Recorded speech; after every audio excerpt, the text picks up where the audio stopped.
ამ წუთებში შინაგან საქმეთა სამინისტროში ბრიფინგი იწყება პირდაპირ ეთერში ვრთავთ უწყებას.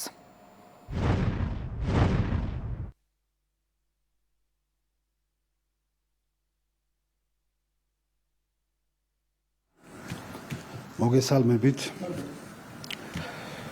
შინაგან საქმეთა სამინისტროს თანამშრომლებმა გასული დღეების განმავლობაში თბილისსა და რეგიონებში ორგანიზებული დანაშაულის წინააღმდეგ მორიგი წარმატებული საპოლიციო ღონისძიებები ჩაატარეს. აღმოჩენილია კუსტარული ნარკოლაბორატორია, ნარკოტიკული საშუალების კულტივირებისთვის განკუთვნილი 3 სათბური და უპრეცედენტო რაოდენობის 28 კილოგრამამდე მეთადონი. ეს არის ყველაზე დიდი რაოდენობის მეთადონი, რაც პოლიციას აქამდე ამოუღია. დაკავებულები არიან როგორც საქართველოს, ასევე უცხო ქვეყნის მოქალაქეები. ნარკოდანაშაულის ბრალდებით დაკავებულების პირადი და საცხოვრებელი ბინების ჩხრეკის შედეგად, ასევე საგამოძიებო ექსპერიმენტის დროს მათ მიერ მითითებული ადგილებიდან ამოღებულია სარეალიზაციოდ გამზადებული ნარკოტიკული საშუალებები და ნარკოტიკების დაფასებებისათვის საჭირო მასალები.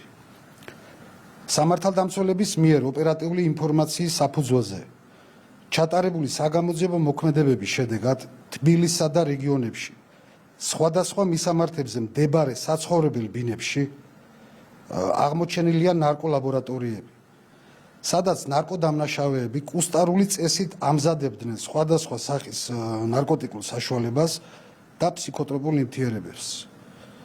ასევე აღმოჩენილია სპეციალურად მოწყობილი სათბურები, სადაც განსაკუთრებით დიდი ოდენობით ნარკოტიკული საშუალება კანაფის უკანონოდ მოყვანა და კულტივირება ხდებოდა.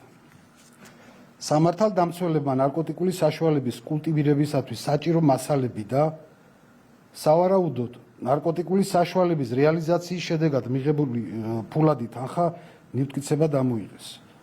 გარდა ამისა, აღნიშნული საპოლიციო ღონისძიების ფარგლებში ჩატარებული საგამოძიებო მოქმედებების შედეგად სამართალდამცველებმა ასევე ამოიღეს ცეცხლსასროლი, ავტომატური ცეცხლსასროლი იარაღები და საბრძოლო მასალა.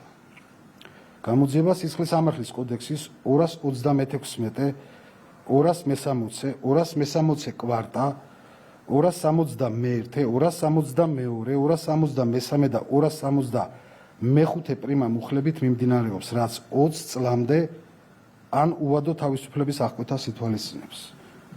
შინაგან საქმეთა სამინისტრო კვლავაც განაგრძობს ნარკოდანაშაულში ჩართული პირების გამოვლენასა და მათი კანონის სრული სიმკაცრით დასჯას. მადლობა ყურადღებისთვის.